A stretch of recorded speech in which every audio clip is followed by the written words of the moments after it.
What is up, App Nation? I am back into my normal studio. I begged my wife, can I please stay home so that I can have this beautiful backdrop, so I can be standing, so I could be with you guys. I got sick of being in the office. I love really being in this scenario, doing this. But thank you guys for joining. I've got a phenomenal guest. We're going to talk all about user engagement and retention. A lot of times we talk a lot about growth, but if you don't got the engagement, if you don't have the retention, you ain't got diddly squat, really. You ain't gonna monetize. And so we're gonna talk all about that. But I want to say hi to a few people that have been joining us every week too, before we get into the guest who's right here as well. I want to say hi, Shakar, and then Bianca, good to see you every week. Patrick, what's happening, my friend? Leandro, good to see you every week. And then Pink Jod, thank you guys for joining. So let me introduce the guest. She is now the senior director of mobile marketing, right, Mirela? But now we had a podcast episode that you guys should check it out. And I will link that into the description on YouTube. But we talk all about like the nitty gritties of how she's using email marketing, push notifications, cart abandonment to really bring back the users, and the different type of campaigns that's really helped to drive more revenues for ZINIO. But without further ado, let me introduce a guest. Her name is Mirela Cialai. She is and I think I remember correctly, senior director of mobile marketing at ZINIO, where you guys got to check it out. It is zinio.com, or search for ZINIO in your favorite app store. Mirela, welcome back. Thank you, Steve. Thanks again for the invite. It's always a pleasure to speak with you. And yeah, hopefully we can provide further insight to your audience, something that they can take straight away and implement to get the results they need. So let's talk about this right front and center. How have things changed for you guys post this COVID environment? And now I've got iOS 14 on my phone right now, but with the new IDFA restrictions in place, how are things going to be changing for the mobile space in general? Yeah, so I mean, when we talk about what happened post COVID era, I would say one of the biggest shifts we've seen in user behavior. In the past years, ZINIO users were increasingly moving towards smartphones, which led to our focus on, improving our mobile offering and our customer experience on smartphone devices. However, for the last few months, we've seen an increasing number of customers accessing ZINIO on larger devices, larger screens, tablets and desktops. So that makes perfect sense, as we've all been stuck at home, using computers as a tool not only for work but also for entertainment. So I would say that's something that is gonna influence our focus for the coming months, considering the fact that we're not out of the woods yet in regards to the pandemic. So we're gonna still focus a lot on the digital experience on larger devices. Another interesting shift in behavior we've noticed, it's in regards to the day of the week when our users would access ZINIO. Throughout the entire year, the user behavior has shifted constantly. ZINIO users tend to access the app on the weekends normally. However, during March, the day with most sessions we've seen was Sunday. By March, most of countries were under lockdown, so people started working remotely, and most likely they were trying to adjust to the new normal and working more hours than usual. We've all done it, and sort of leaving leisure activities and entertainment towards the latter part of the weekend. And in April, once people started experiencing a bit of burnout, we've seen most of the sessions moving towards the middle of the week. And then as we move through the summer months, countries started easing restrictions. So we've seen, again, reading behavior shifting. By leveraging this data, we were also able to sort of shift our marketing strategy, and we introduced a more content-based approach, ensuring that we deliver the right type of content at the right time when users needed, that sort of distraction or entertainment. So I would say one of the most important lessons we've learned for the last 6 months is the fact that we should change our approach in the way we're looking at the data. and sort of try to gain a better understanding of the human story behind the data. Also to treat this data as part of the story, not the full picture. When looking at, also to sort of, instead of looking at the data in isolation, we should look at the metrics as numbers, and as so not as numbers, but treat those numbers as opportunities to ask more questions, like how is the user behavior changing, why is that change, why is it happening, and what should we be aware of to make sure that we are going in the right direction. Hey, Mirela, I want to talk to you about something where you said, I want to show the right content at the right time. Specifically, what does that mean? Do you have an example of how you use that data? Yes, so we started an initiative that was focusing on content specifically around wellness, meditation. We are all aware that it's been a very stressful time for all of us. People have different ways of dealing with stress. So we try to focus on content that would sort of help calm anxiety and improve the mindset of our customers. And we started sending that type of content on Fridays initially, through email, push notifications, and we have seen a very high engagement rate. So yeah, sort of like we kept an eye on when are our customers interested in reading, when are they looking for entertainment, and then we target them on those days with the content that we sort of guessed they were looking for. Are you guys doing anything on an advertising front? Are you just sort of leveraging, and I'm assuming that you're leveraging people who maybe haven't subscribed, and you're trying to get them to subscribe type of campaign? Is that what those campaigns are all about? Yeah, so I mean, we have done a little bit in terms of acquisition. We're mostly leveraging Apple search ads. And although for the last few months, we have seen a surge in organic installs, and users need digital content. It was really the only channel that you can get entertainment for the last few months. And our focus has shifted more towards engagement rather than acquisition. Mostly. Right. And I want to make sure people understand ZINIO is all aware. You can get a bunch of different magazines, subscribe to the magazines, your favorite magazines through the app. You don't have to have the physical paper, right? Am I describing that right, Mirela? Yes, exactly. We are distributing just digital content. So you can subscribe to your favorite magazines from around the world. I think we carry over 6,000 magazines in digital format, and you can access them on your desktop, laptop, mobile device, tablet. We are platform agnostic. Yeah, love it. Okay, so some of the apps I'm going to get into as well. For some reason, now that I have iOS at 14, I can't go to some of these little app stores that it used to be. So here are the apps that we have on docket. Rivers, we've got a VPN app. We've got a stretching app, which is going to be phenomenal. I've been a big fan of yoga and stretching during this pandemic. Guess what, Mirela? I can do a Warrior 3 for those yogis out. Only on my left leg, though. That's my stronger leg for some reason. But I can do a Warrior 3 now on my left leg.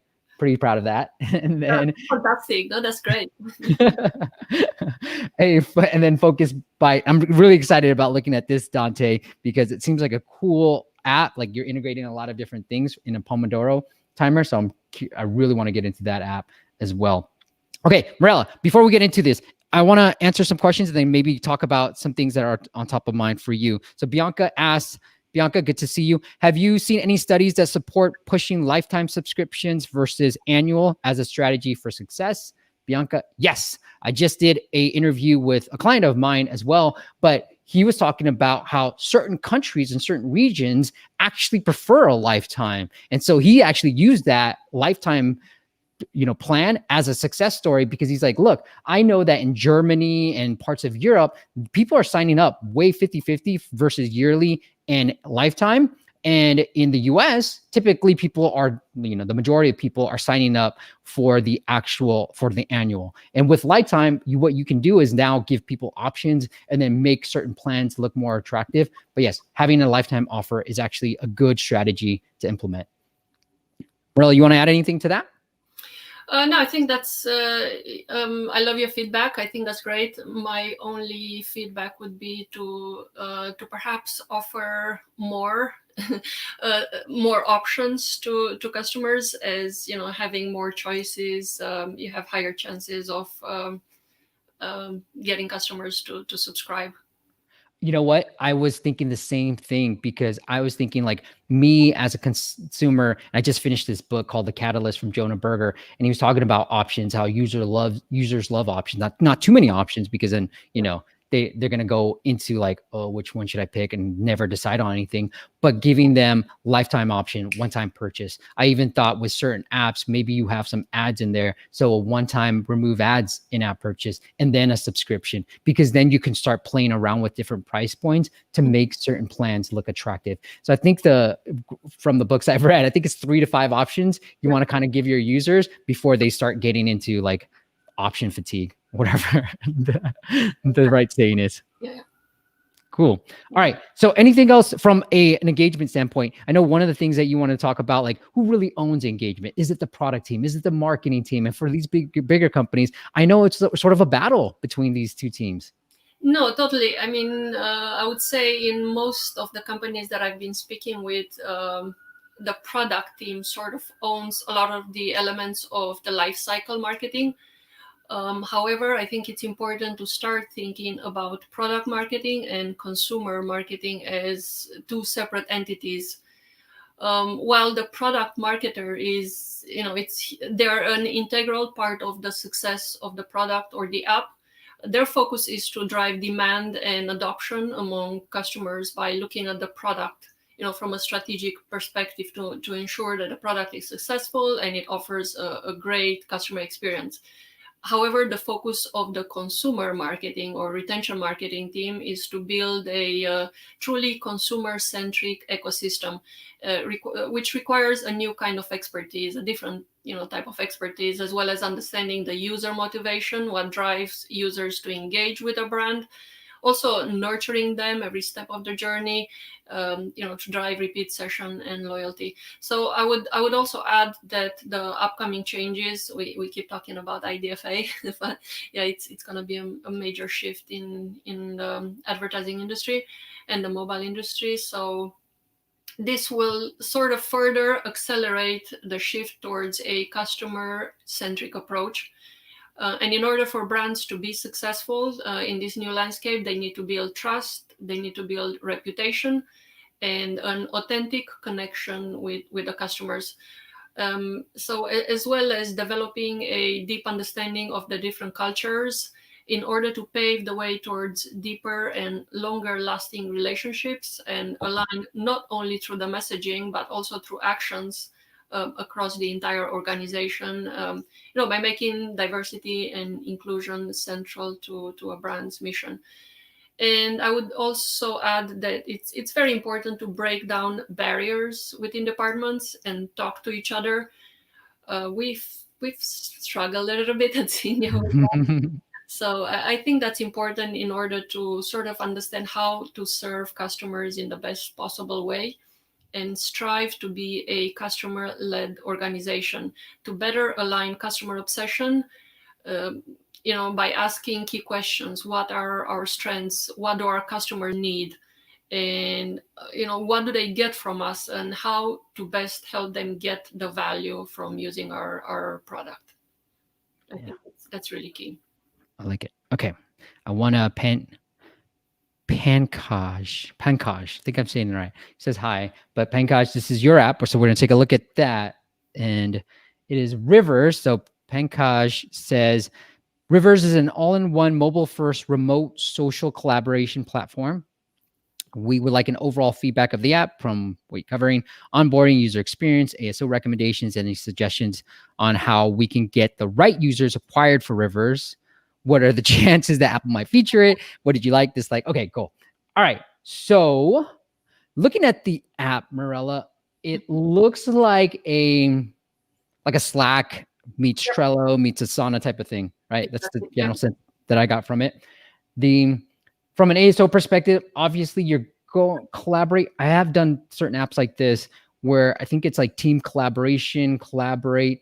Those certain terms are good. I think effective, you probably don't need. Connect, you probably don't need as keywords. These are going to be valuable places, Pankaj. And so you want to get good keywords on there. Maybe it's team collaboration is the thing that you want. Maybe it's sharing files. So think about through the keywords. I just think when you have effective, connect, those are great for screenshots, not necessarily for keywords in your title and your subtitle. All right, organize. Well, I don't know how you feel about this, and I don't know if I'm just being a snobby American, but like when I see organize with the S, I'm always like, okay, well, I don't know. It just makes me feel funny for some reason. I don't know why. Again, look, I could be a snob, but I kind of like seeing a Z, and that's just my brutal feedback on on that. Do you have any? Yeah, what I would highlight here, so totally agree with you. I think localization is very important. So if these screenshots are for the US market, they should be in,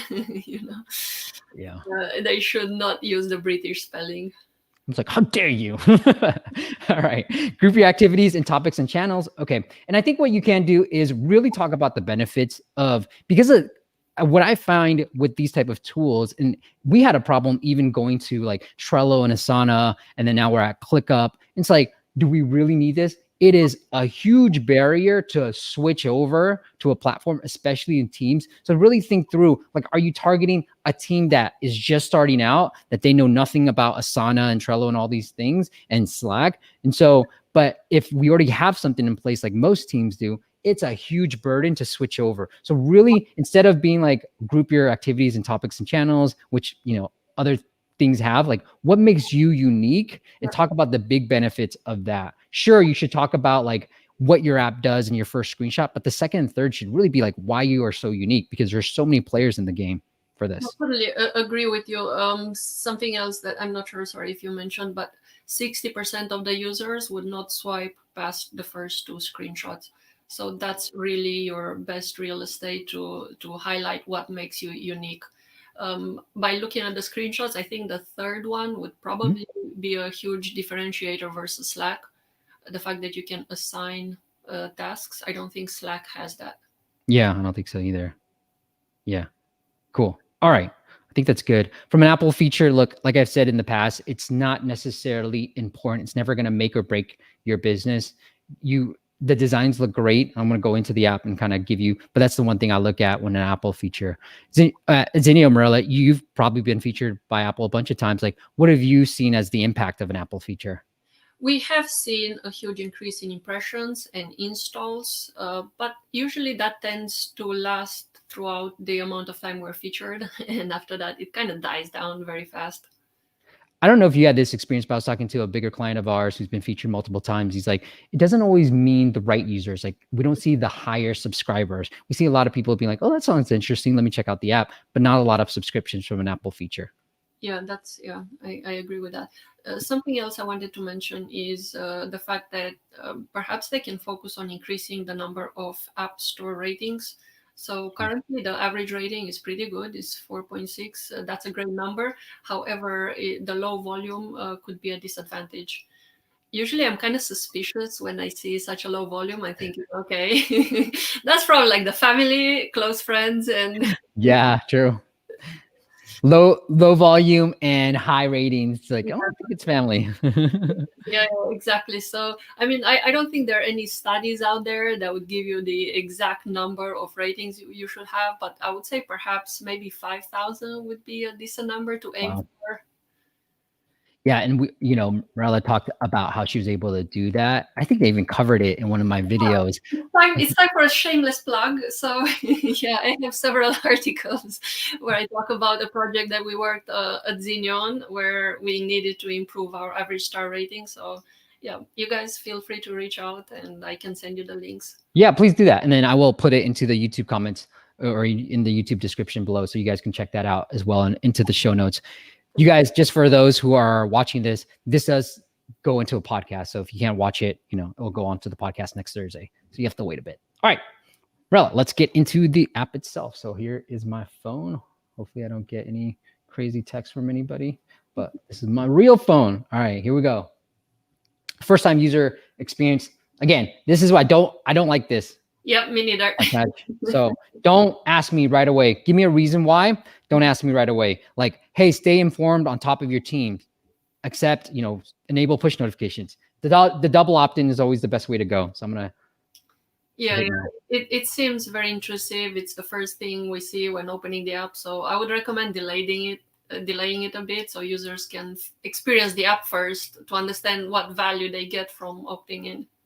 You ask for my phone number right away. Jeez Louise. All right, here, let me just to not make sure I don't give away my phone number to everybody on the stream. All right, Pankaj. Bear with me as I put in my phone number and everything else. All right, back. All the things that can go wrong when you do something live. All right, here we go. Not that I wouldn't mind getting emails and texts from you guys. All right. Would like to, thanks for signing up. Would like to, requires access. Okay. Feels like it's quite a lot of requests within the first 5 seconds of opening the app. Right. Not a good practice, huh? Create a cube as your workspace and start working with your team. Okay. Skip. Oh. Whoa. I thought there was going to be 3 because I thought three little buttons. So I thought there was going to be a next one, but I didn't know it was going to go straight into a cube. Reverse Captain. Hi, Steve Young. Thanks for signing up. Interesting. Look, Pankaj, there's probably a reason you built this because there's Slack, right? Like there's a lot of different platforms. So why did you build it? What makes you different from Slack? I had a client of ours, it's called workgroup.im. And the one thing I hate about Slack, Mirela, was the fact that, you know, if I'm talking to different clients and different groups, it would require me to go into a different channel, which was like, why? And now they have this in their paid plan where we can sort of have cross team like channels, which is phenomenal. But that was the big thing. And I was like, I love it because then I can just sign into one place, not have to sign out or go into a different Slack channel and all that stuff. I can just go to one place. So if that's why, you know, like think about why you hate Slack because they are the big players in the game and think through like, okay, well, one app, one channel, that's it for all your team communication. That is more beneficial than everything else in here. Everything else looks great. So I'm going to create a cube. And we're going to create our own organization. So ZINIO and whoops. Whoa.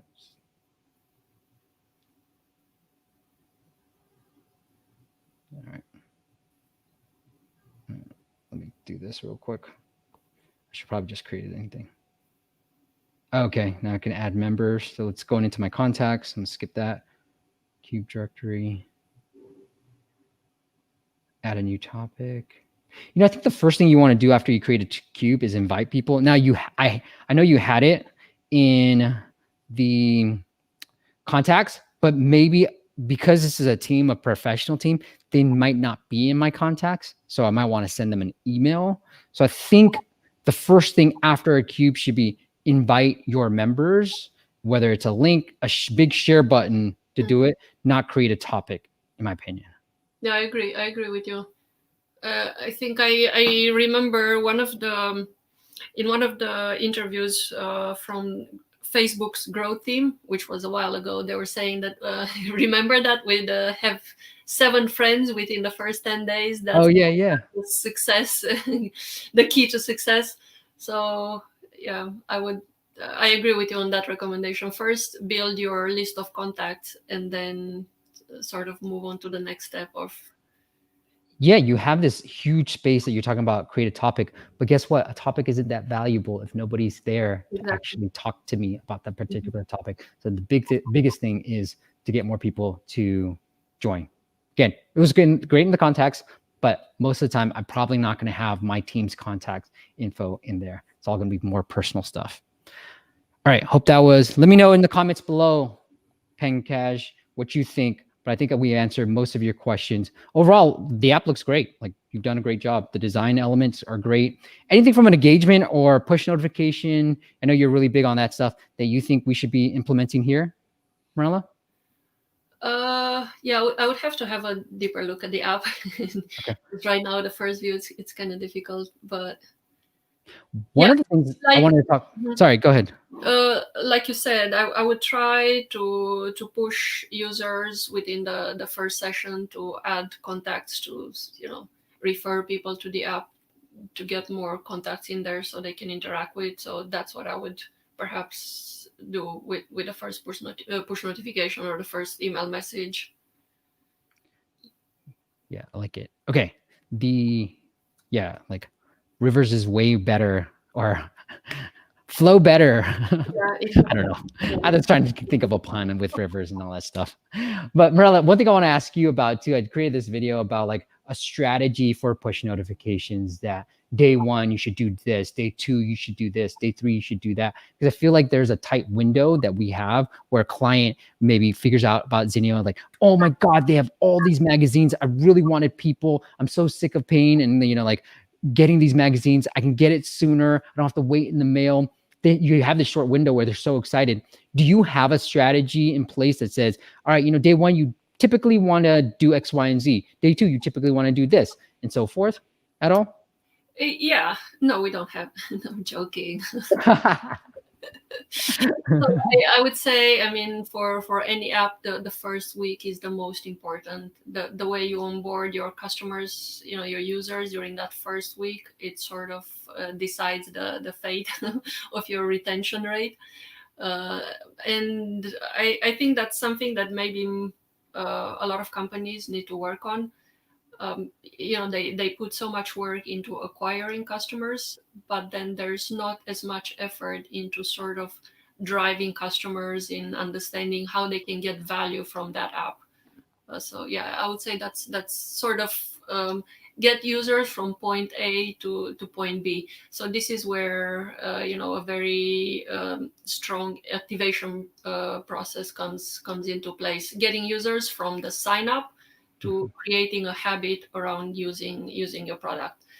So also something that it's important highlighting about activation is the fact that it touches 100% of the users versus other areas like engagement and retention. So the first impression is also the last impression. So if you have a great first impression, then customers would come back. If not, it's just a matter of time until they will uninstall the app and disappear for good. So I would say the key moments we should aim towards in activation is first the moment when the new users experience the core value of your app. And then second, the moment users create a habit around that core value. So basically with the activation process, we're just sort of get users from one step to the next until they build that organic, natural usage habit. So sort of, some of the biggest mistakes in activation, which we have done and learned from, was the fact that sometimes the activation ends too soon. And that's where you see a big drop off. What's too soon, do you think? Maybe 5 days. Okay. It really depends from one app to another, one product to another, from one service to another. You just have to identify what is what is that core value proposition that your app provides, and then get users to experience that for the first time. Yeah. One of the strategies we've used in email marketing in the online world is, let's say, it is past, let's say 14 days where you feel like, all right, I probably lost a user by now. The great way for email marketing is like, do you hate us? Or, something like that, something like really aggressive, like hate, and wanting people to reply to that. Like, hey, we figured you haven't checked out our app, or you haven't done X, Y, and Z. Do you still want to be on this? Because you don't want to pay for these emails either in your email platform, because they just cost money. It's a good way to sort of scrub your list and get people re-engaged of people who actually are interested in your app or service, whatever you want to do. Yeah, so that reminds me of another project that we worked on at ZINIO, where we tried to reactivate a large percentage of our user base that became dormant. We've tried in the past different strategies. We tried offers, we tried vouchers, and nothing really worked. So we decided to try a new approach where we focused on the new features that we introduced, with our app, values that the app was not providing before when those people churned. And we found great success with this strategy. It increased the velocity of upgrading to the new version by 50%. Wow. And also the email campaigns had a 100% increase in open rate versus the previous attempts with the offers and vouchers. And we also tried the approach of, this is the last time you're going to hear from us. Nice. Do you remember the subject lines? Because I would think like, that FOMO mentality, like, here's what you've been missing. It's like, what? Okay, all right, let me see this type of thing. Do you remember the subject line you used by any chance? For which one? The 100% increase. So for the features, I think, no, I can't remember, honestly. Okay. It's been a year since then. But I like this. I'll share. I like the conversation. It's like, oh yeah, that reminds me of something else. All right, let me get into some of the questions too before we get into the next app. Andy says, question, should the app icon be used in the screenshots? What do you think, Mirela? I don't think it would provide much value since it's right there on top of the screenshots. Agreed. Andy, no. Short answer, no. Steve says, Steve Majors, what's up, Steve Majors? What is a suggested amount of price options to offer the user? I was thinking freemium, 3 months, 1 year, lifetime, eventually. I do think like freemium, monthly, yearly, lifetime is the main thing. And I've been playing around with making the monthly a little bit more expensive so that the yearly looks really attractive. So play around with those options. But I think people like monthly. You don't want them on the monthly, but people tend to like monthly. If you're not going to have the monthly, you're just going to have 3 months. I don't think that's the right way to go, but curious to see what you say, Mirela. Yeah, I agree with you. I think monthly subscription tends to be preferred by most of users. And by offering, like you said previously, by offering way too many options, it's going to be a bit more difficult for users to choose. So I would suggest maybe perhaps keeping to 3 options. Yeah. Good photo, Steve. Look at that. You're like right front and center. I like that. All right. Aiden asks, hey, Steve, I'm loving your content. You've become one of my must-watch shows. Awesome. I love that you call it a show too. I'm working with the remote team a lot more. What software are you using for your live stream? StreamYard. Awesome software. I used Ecamm Live before, but StreamYard is by far my favorite one. And then Bizwajit said, I made a game. It's called, okay, that's great. That. Congrats, Bizwat.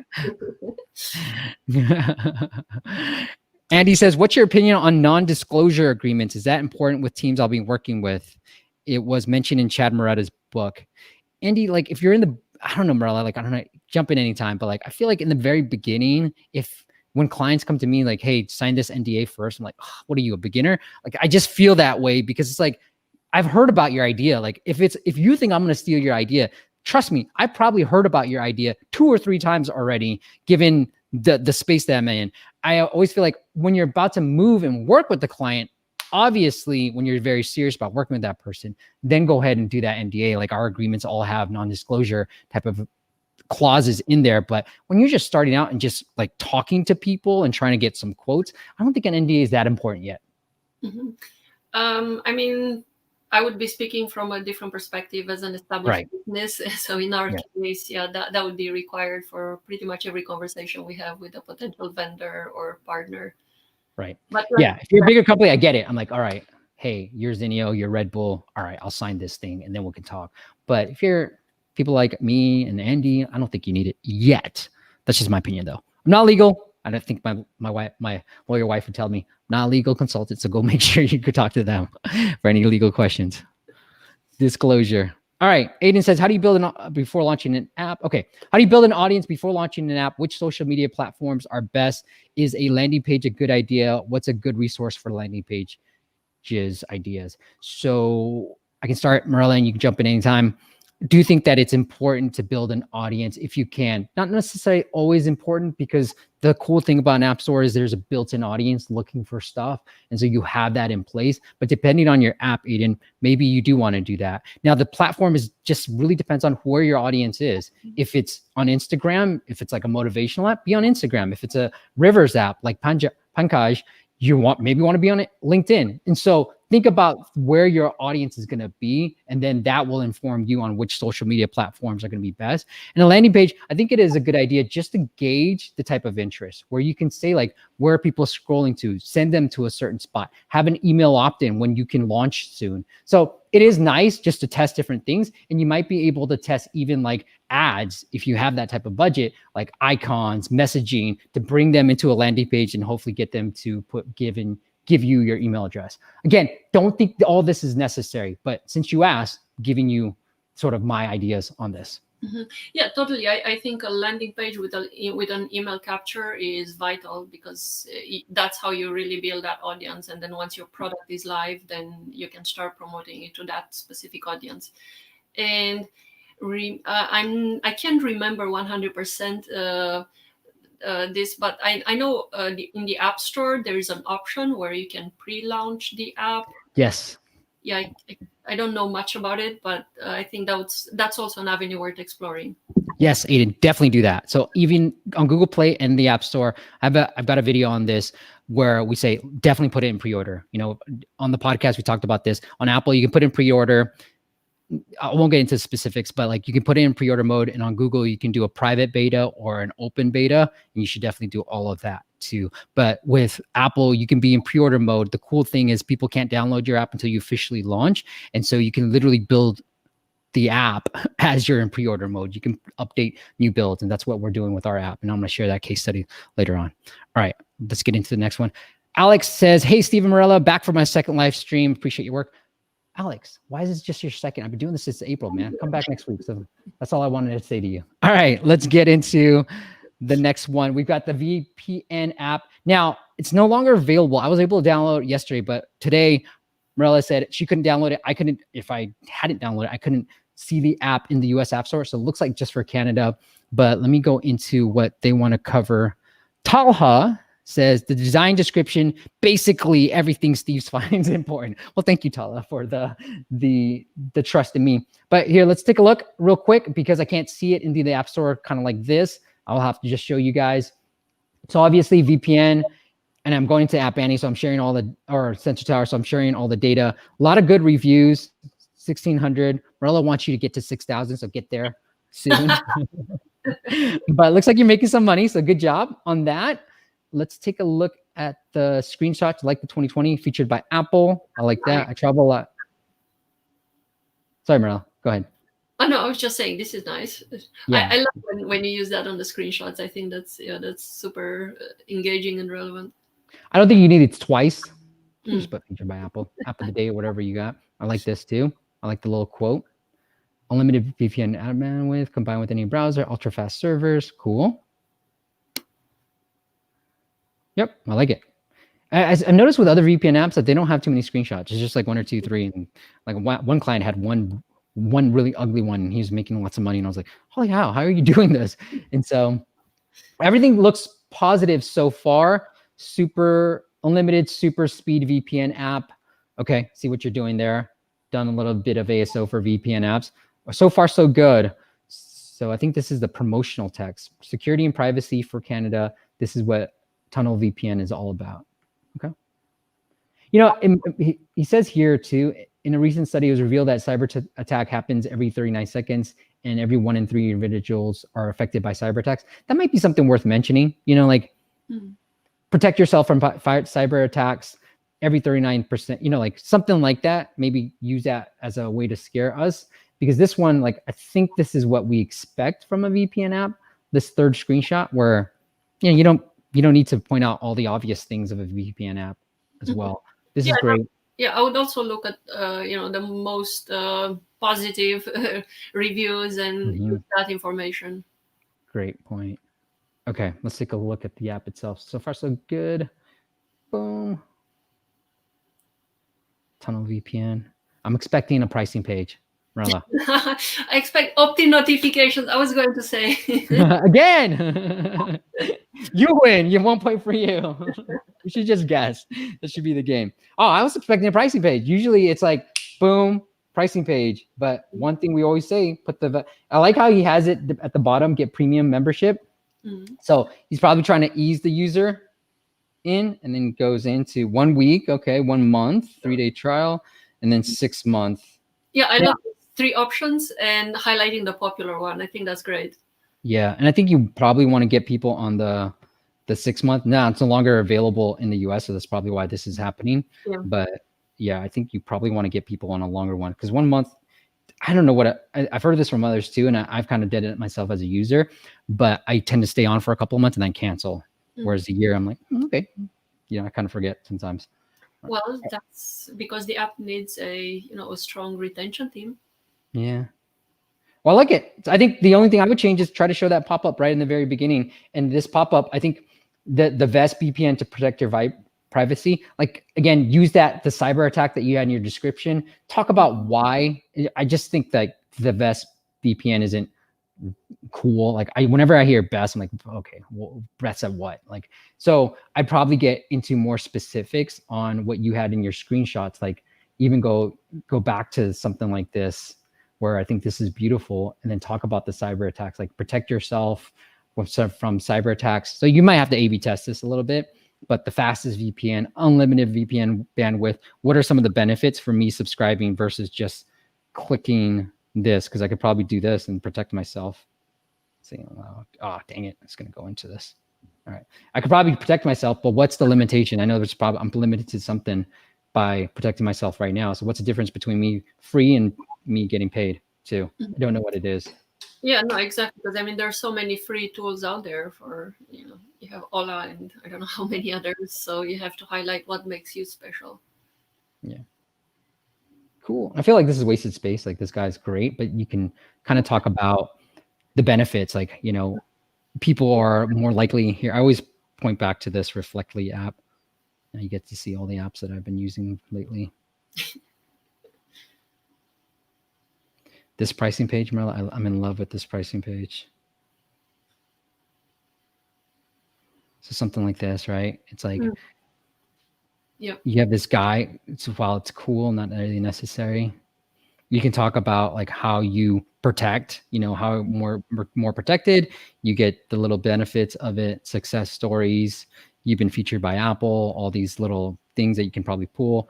Free versus premium, most commonly asked questions, and then go into the pricing plan. So I really like the double opt-in. And from the previous live streams, people have said this longer pricing page has done, they've been A/B testing. They've seen higher results with this longer pricing page. It's for a very niche app. Horse riding app. Okay, I think this is good. Let's see what else we got. So Pencash, back to Rivers. Mirela, and we got about 15 minutes left before you got to jump. What are the best ways you would recommend to monetize a platform like Rivers? Well, I would definitely try LinkedIn because, it sounds like that would be really the best audience for them. Yeah, I'm not sure if search ads would be super helpful because I don't think a company would look in the App Store for this type of app. So I don't know. What do you think, Steve? Yeah, I think if he's asking about. Oh, no, sorry, I was trying. I don't know why I was thinking about acquisition. Yeah, I think he's talking about like, how do I get people to subscribe? I think like, whether it's limited by teams, limited by cubes, to use your terminology, or the users. So like up to 3 users, 3 teams, then you'd have to pay. I mean, even Slack, I don't even pay for. So a platform like this, I feel like it's hard to monetize. So you might want to try to build up the user base first, and then figure out ways that people are asking for certain features. And then, you'll figure out how to monetize off of that too.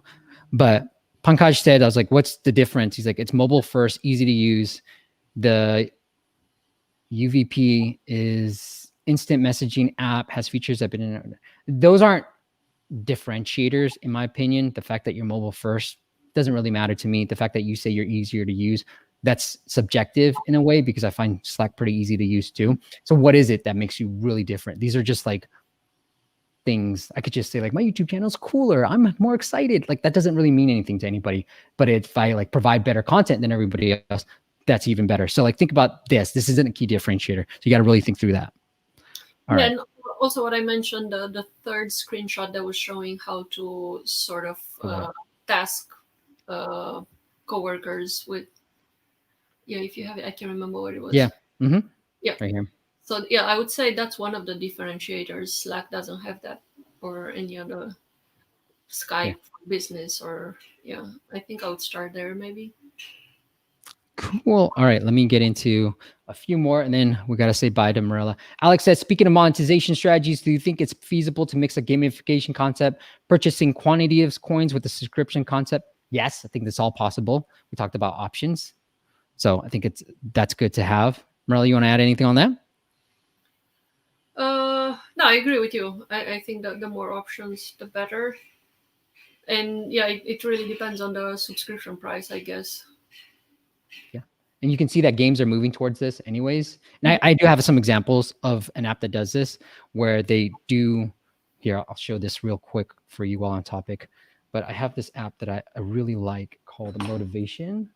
I was going to do a case study on this, but all it does is send you a push notification every like 5 times a day, Mirela, and just gives you a notification quote. And during this COVID time, I was like, there was a day when I was like, I need an app like this. Feeling better now, but like there were certain times when I was like, I need an app like this. So it is a subscription based, right? Like I can do this, but here I'll show you guys some things where like this positive thinking. Okay, let me try to find one. Maybe it's under the themes.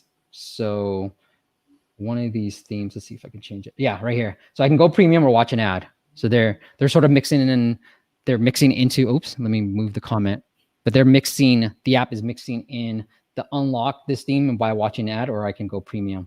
So mix and play that one. And it's doing pretty well in the app space. So congrats to you, my friend.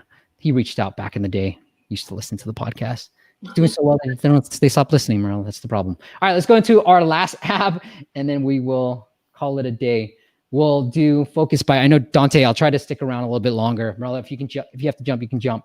And then I'll try to go through the thing with Dante as well, because he ended up showing up. All right, StretchMinder. Who's this? Calvin. Hey, Steve. Thanks for taking a look at my app. Implementation of freemium model here. Okay. The onboarding experience, which Mirela is great at. Boop, boop, boop. ASO. I've been having thoughts about having a full-out gated paywall instead of a freemium, as I've seen most of my subscribers are ones that initiate the trial right from the initial paywall during signup. We'll be curious about your thoughts on that. Okay, cool. Let's take a look. Stand up and move. Again, I think, let's see if I can pull this up, Calvin. Okay, cool. Apple changed some stuff. All right, so stand up and move, like great for branding, not really great for ASO. So just put stretching. I know stretching has good keyword volume. Put stretching in there. Stretch reminder, stretching app, whatever it is, right? Work from home, desk workout.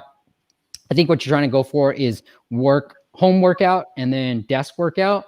Hopefully those are the keywords, but I would just think through everything related to stretching, whether it's back stretching. I don't know if they have keyword volume, but think through all the different things related to stretching from that as well. The home workouts, very, very competitive at home workouts. So maybe stretching is the category that you really want to be. So anything related to stretching, I would try to dominate that particular niche. Yeah, and again, I would mention the ratings. That's like the first thing that I look at when I'm looking at the new app. The average is fantastic. The volume is super low. So yeah, I would definitely focus on that and target some of the happier customers and get them to rate the app. And read that article that Mirela wrote that talks about how she's just like, I always point to you, Mirela. It's like, since like, I forget the time frames, but 6 months of just 3 months maybe of implementing this campaign. Here's the number of 5 stars. Here's the 7 years before implementing this campaign. Here's the number of 5 stars. That was the thing that I remember the most. All right. Thank you. Receive nudges to tap to start. Receive nudges. Your guide to taking effective work breaks. I like that. 20 plus.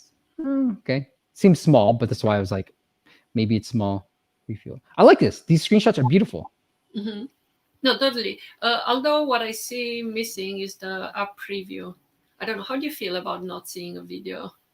Well, we can't see it on the web. Let's see if it's on the On my actual. phone. Yeah. Yeah, if it's on the phone. I'll look at it real quick. What's this called? StretchMinder. StretchMinder, yeah. When looking at it, but yeah, I mean, I went through the onboarding process, and I mean, overall, I love the concept. I think it's a great idea, and the UI is fantastic. I enjoy the user experience, and the way that I was sort of guided through the journey. Although it felt like, oh yeah, you're right. Yeah, it has. There's a real room thing. Yeah. What I felt is like the onboarding process can be optimized a bit. Okay. It seems to be that it's split in two phases right now, and you have the account registration in the middle. So my recommendation would be to perhaps concentrate it in just one phase, make it shorter. Especially as I mentioned before, the way that the app kind of guides me through the journey. They do such a fantastic job that I don't think that the onboarding needs to be that long. So some of the steps can be removed. Right. You know, I like this. But I'm assuming I'm reluctant to tap on let's get started because I'm assuming it takes me somewhere else. But I almost feel like you want me to go through these screens, right? There's only 3, so it's not hard for me to do this. But if I tap this and I'm out of this, that's probably not good. And I think this should be the first one. Get up, get moving. Yeah, this is your main benefit, right? Yeah. So let's get started takes you to the account registration. That's right. So like, yeah, I would replace that with, like you said, sort of like next, and then last screen, let's get started. Yep, totally. Yeah. Okay. And then I have to sign up. So he was asking me. You can continue with Apple. I think that's faster. Yeah. But then hide it. Even hide. Yeah, I always go. Why not? When they're watching me, Mirela, I'm like, okay, I'll make it visible. When no one's watching me, I'm like, hide. All right. So this is great. I like this. $16 a year. I don't know how you feel about this, Mirela. I actually like to see even numbers, like make it $20, make it $10. Well, you can't really, because I mean that's the pricing tier, so it's always $0.99. You cannot make it. Well, no, I meant like make it $19.99. That's what I meant. Oh yeah, yeah. So also what I was sorry, what I was thinking is compared to their, let's say, bigger competitors, these prices are super low. Yeah, they are. My recommendation would be to perhaps increase a bit, because that, such a low price might devalue the brand. Yeah, I agree. That's why I was like, just bump it up to $20. Like, what's the difference between 16 and 20? You're not going to see a huge difference. And then you can play around with the monthly too, and then make it maybe $5 so that the yearly feels like it is way more of a better deal.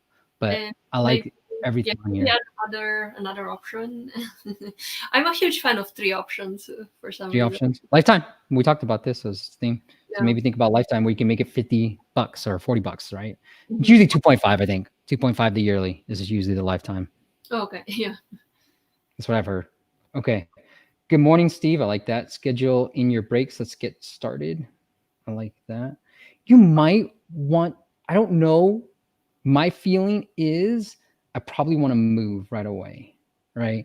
So maybe this is like, instead of setting a schedule, I think I'm going to open an app and I want to move right away. So maybe less focus on the schedule and more focus on moving and stretching, because I just downloaded it. Like maybe I'm ready to go. And well, you also have the quick start option. I think if you click on any of those, you can actually do something right now. All right. So you can move right now. Yeah. I love the part about setting the schedule, because once you sit in front of your computer, you tend to not move for 3 hours. So yeah, I think that's fantastic to get you moving. Come on, Mirela, join me. No? Let's see what's up. I needed that. I just feel good. I like it. This is really well done. Calvin's good. It hurts. Oh, okay. I was not trying to skip it. I was just trying to get to the next one so you guys can see, so we can go through all of this. But this is good. This is one of my favorites. And let's see if there's something else. Wrist flex. Okay. Yeah. Really cool app. Nice work. How do I feel? I feel phenomenal. Then maybe there's an opportunity again to hit me with the pricing because I just finished a workout. I feel great afterwards. Maybe hit me with the pricing again. The one thing that I do see from most people is, I finally see it right here at the very bottom, unlock stretch reminder. Look, most people are probably going to be in here. So remind people that you can still upgrade, right? Whether it's in this motivational app where there's top right here, this little crown that I hit, remind people on this main homepage that you can pay us because you have it here, but remind them here. And I like these little locked ones. So that's good. Some are free, some are paid. I think all that is good. But yeah, I think if you just reminded people like that's on here too. Good job. Cool. That's awesome. Yeah. I'm definitely going to use it. So yeah. Thank you. I like this. I think you can, okay. Mirela said she likes the schedule. Great. I think this is like, you're using up a lot of space where you can sit the schedule, probably move these up a little bit. I would probably make it a little bit less. I mean, I know it looks clean, but then this gives you room to then put this unlock stretch plus too. So I think from a UX perspective, I might just move it a little bit. I like it. Don't get me wrong. I like this. A couple pixels up so that you can add the little stretch and it still feels like there's room to breathe and it feels like a clean UI. Okay. Mirela, well, thank you for joining us. You got 3 minutes before you got to jump. I'm going to stay on, guys, and then go through the last app because I promised you guys, and Dante's here anyways. Mirela, the app and the website is ZINIO.com. I'm going to pull it up as well. Go check them out. If you want some access to your favorite magazines on a Sunday with a cup of coffee and a tea, maybe football in the background like with me, then go check out ZINIO.com or just search for ZINIO, ZINIO, in your favorite app stores. And Mirela, if the audience wants to connect with you personally, do you want to send them anywhere else? Please feel free to reach out through LinkedIn. I also have my own website where you can find my blog with a few articles. What's the website? Yeah, I try to. So it's my first name, last name. So mirelacialai.com. Okay, cool. Easy to find, yeah. And I'm always happy to connect and have a chat with people that need help. Free advice. So go for it. Ask me and I'm here. So thank you so much, Steve. It's always a pleasure to talk to you. And yeah, look forward to come back in the future. Come back anytime. I will link all that. Mirela's LinkedIn is already in the YouTube description. So if you guys want to connect with her, do that. And I'm going to add all the website stuff after this is done. Thank you, Mirela. All right, bye.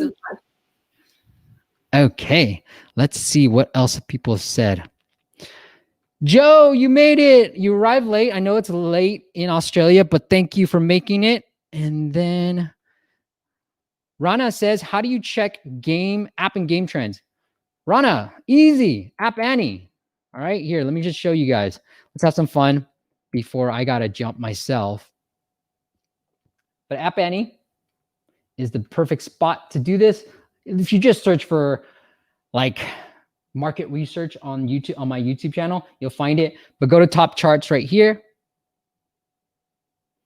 And then you'll see the rest of stuff here. This is where you can figure it out. Number one, Among Us looks like a game. Saw that. It's number one. This is where you can see the top charts. Okay. Another question. Leloch. Am I saying that right? Leloch. Should I build an app, publish it, and make it better with time, or take time and make it really... Oh, okay. Loach. Build an app, publish it, and make it better.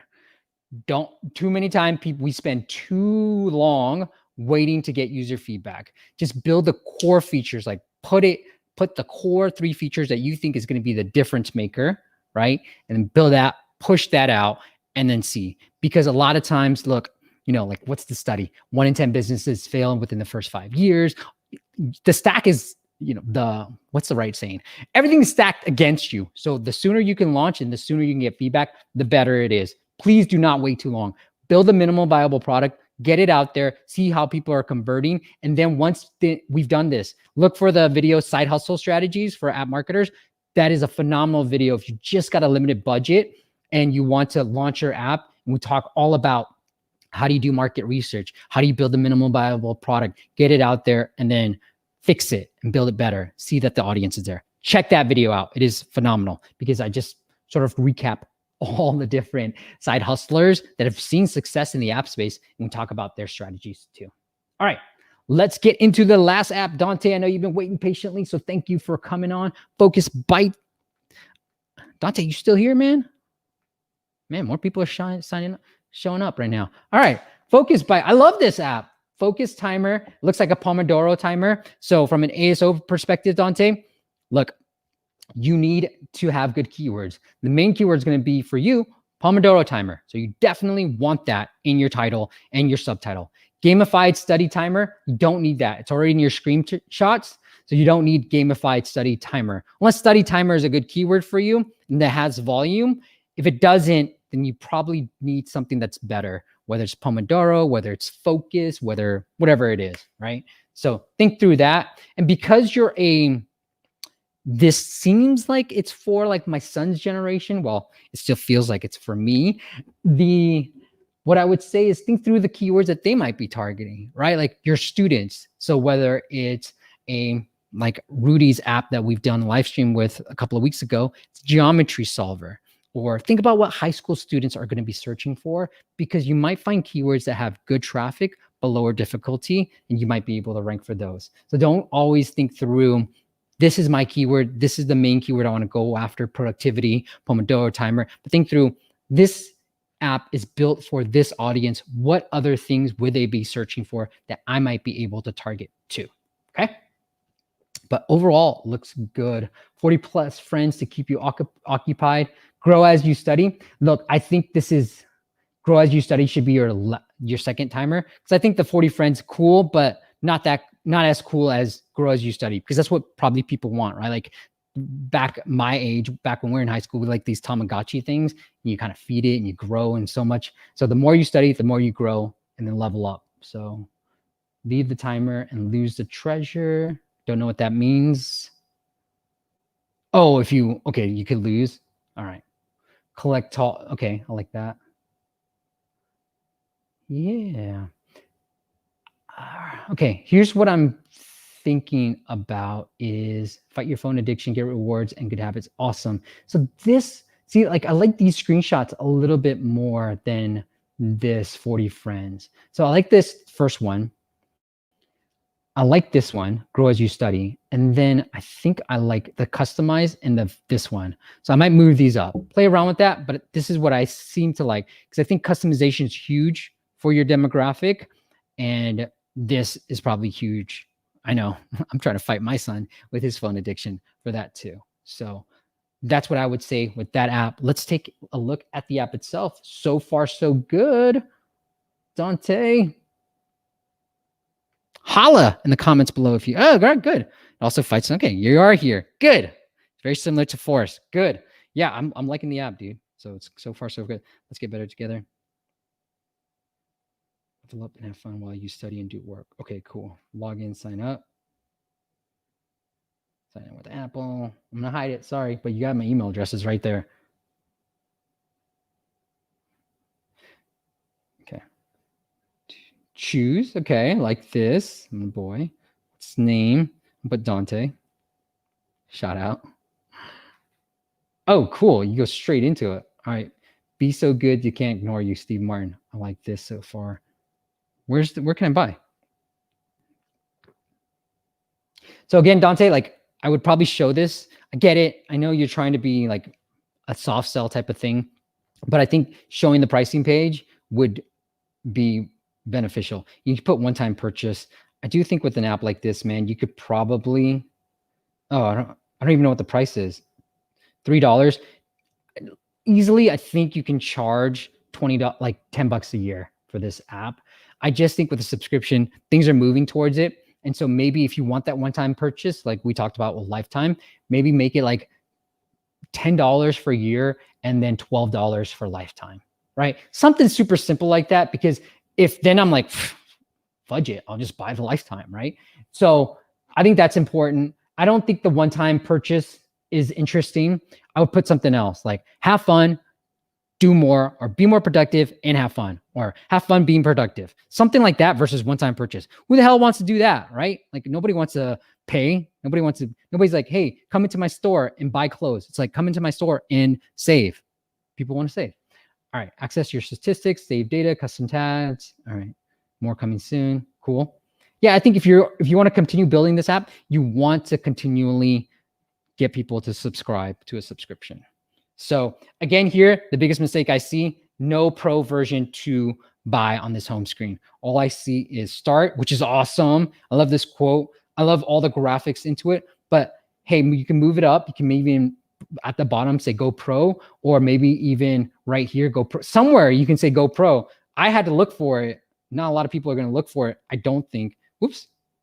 Let's see. Let's put 1 minute. Whoops. Start. Ah, cool. I like that. Good. Let's see what happens there. And then I'll get into some of the things. The problem is, Dante says, other apps in my space all do one time. Yeah, but so what? You know what I mean? We all did one time. We all did paid apps. Things change. So I don't think it's you'd be surprised at how many people are subscribing to an app that you are like, why the hell would they pay a subscription fee? Like I said, I think it's a blend. You can do 1 year and then you can do lifetime. So you can just charge that one lifetime thing. All right. Gilliam says, hey there, what is up, App Nation? What is up, Gilliam? Lamar, what's up, Lamar? Love the live streams. Thank you, man. Piyush asks, what are your thoughts on progressive web apps versus native apps?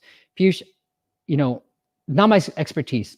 I believe in just building like get it out there, implement, and get ready to rock and roll. So that's what I believe. Whatever gets you to launch, that's where I would go. Obviously, native is more seamless, but if progressive web apps get you go because it's cross-platform and you can make it so cool, do that, right? Because I think it doesn't matter. Nobody looks under the hood and be like, oh, what's that made out of? No, you don't care if I'm on WordPress or if I'm using live stream like StreamYard or lead pages. It doesn't matter. Just get it out there, test the market, and see what helps the most.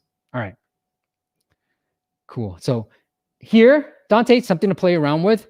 You got one experience or whatever that is, and 2 coins.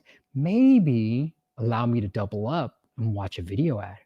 Maybe, right? Because now it's another monetization thing for you. You're adopting strategies from games that are doing well. This is how games monetize. So think about maybe allowing me to watch a video ad by doubling my coins. So I'll hit okay. Again, I just did something cool. This is where you hit me with the pricing page. Great job, Steve. Now level up. Boom. Show me the pricing page. When I've done something cool, when I'm happy, when I have had a good experience with your app, definitely go into that pricing page. Try to get me. So if you guys want to send me some money, if you're feeling good, do that. All right, Venmo me. I'm messing. All right, break. Okay, cool. Looks good. Again, I think you can better monetize. The app looks phenomenal. So everything else is great. I think you could better monetize. Oh man, see, you got all these things. You got the store and all this stuff. I think you could do a better job of this. Look at games, Dante, because while you have this, there's a big emphasis on this, but very small emphasis on everything else. Like here, let me try to get to Subway Surfers. Oh, I deleted the app. Dang it. But if you look at games, you can see that there are, let's leave Cross Street Road does a good job of this. There's better ways to highlight the store, everything else, than the way you've done it. Because everything else is hidden. Like right here, right? Like, okay, wait. Geez, people. Everyone, sure, why not? Right here, see? Look, the main screen, I'm not taking up anything, right? I see the coin still. I see this little gift thing that I can get. I see this. And I can go into, I don't know what this was. Okay, 2-player mode, duh. And then coins. So like there's ways around it where you can adopt certain game elements. I think Subway Surfers does a phenomenal job at it, where it looks a little bit busy, but there are ways in the left and right corner around here that you can promote the store, right? I get it, because if I'm in a timer, guess what I'm going to be doing when I'm using your app?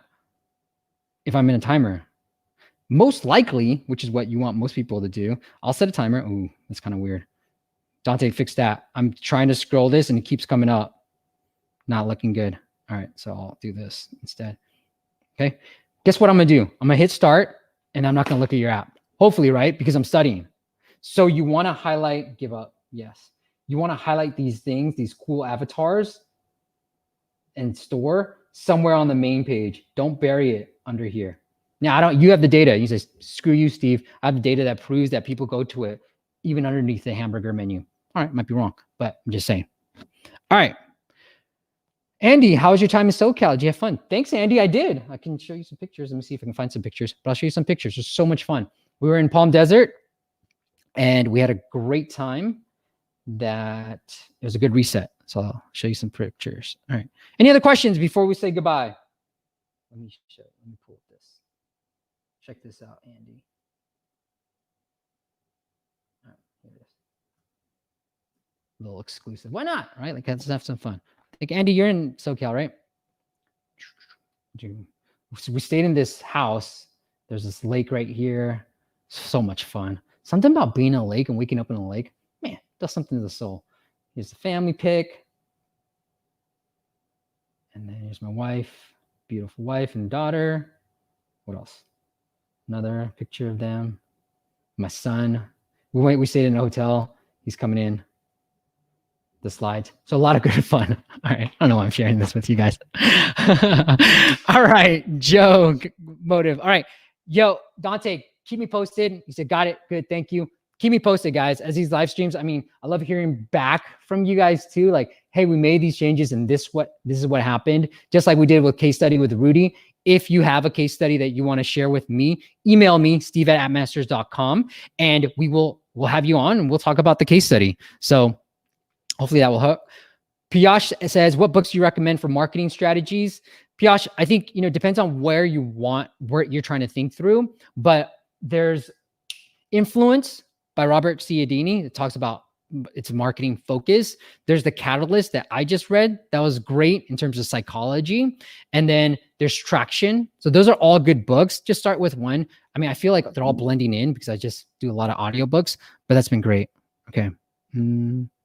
Are you not near the fires? We were near the fires. That's why we went to LA. Now sort of the fires have gone down to LA because the air quality is way better here. So I sort of escaped that. But yes, we are down there. And then Andy said, I thought you were there in OC near Irvine. Cool. I got some friends in Irvine, Andy. All right. And then Roshan says, would you recommend paying someone to develop an app or learn a code? Roshan, so depends on your appetite in a way. When I first started in the app space, I learned how to code because I just wanted to learn, right? And I was patient enough because I had a full-time job. It was just a fun thing to do.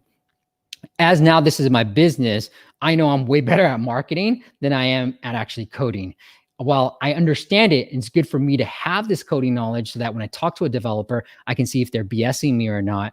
It's not something that I want to pursue full-time. So it really depends on your appetite. All right. Are you going to do another pre-order video? Andy, I am, but it has to give it time because like all things, you gotta let it marinate, man. What we're gonna do is I'm launching an app soon and we're gonna go walk you step by step of what we did and hopefully share some results. Not hopefully, we are gonna share some phenomenal results about how I've been able to grow it into a $10,000 monthly revenue type of app or, 1,000. The first milestone being the 1,000 and then the 10,000 and so forth. So I'm going to walk you step by step to get to, and it's going to be a case study and everything else on how to get your app, a subscription-based app from zero, like pre-launch, all the way to at least 1,000 and then so forth. All right. Let's see. What tools do you use for creating YouTube videos? Pinash, YouTube video ScreenFlow. I've actually been recording with StreamYard sometimes too, because I love how I can do this, and then it's less work from an video editing because I'm sort of like recording and editing at the same time. So I love StreamYard, man. But like all things, it's consistency. It's not the tools. I think we all get focused on the tools because obviously we need some tools to get going, but StreamYard or ScreenFlow are great. And then LED, and I'll say goodbye to you guys because I got to get out of this studio and I got to start my work day. But LED says, does Mirela have a YouTube channel? I do not think she does, but she does have this website that you can check out. This beautiful website here that I will link up to. So right there, Mirela Cialai, just search for it there. You can find her there and follow her on the different social media platforms. All right, guys. that is it. Thank you all for joining. Andy, thank you. Joe, always good to see you. Excited to be working together with you. Now, if you guys, we are going to be launching a premium app audit. If you want to go deeper into an app, it's going to be super affordable. We're going to take a look at your app. Going to give you the secrets about how to monetize. I'm kind of giving you some UX and UI feedback and some monetization, but we're going to go deeper into the monetization. So go check out appmasters.com/audit. By next week's live stream, you'll see some premium features and a super affordable price that we can help you out with. The other thing is, if you do want the free stuff, just go to that website. Like, nothing's going to change. Next week, we're going to have Haim from B7 Dev. Love these guys. They've been a longtime sponsor of the show and podcast. One of my very first sponsors. So who was it that asked me about Pinyash, I think? Oh no, Roshan. Would you recommend someone develop an app? If you guys are interested in getting your app developed, go check them out. It's b7dev.com. Haim's going to come on. We're going to talk about how to really think through an app idea and build it properly. So go check it out, as my wife is telling me to get the hell out of here. All right, guys. Thank you guys. Rudy, good to see you. Made it at the end. I'll see you guys next week. We're going to talk about app development. We're going to talk about how to take your ideas into an app and what core features you should build. All right. Until next time, thank you guys for joining. Make sure you hit that subscribe. I'm just kidding. I'll see you guys next week. Bye.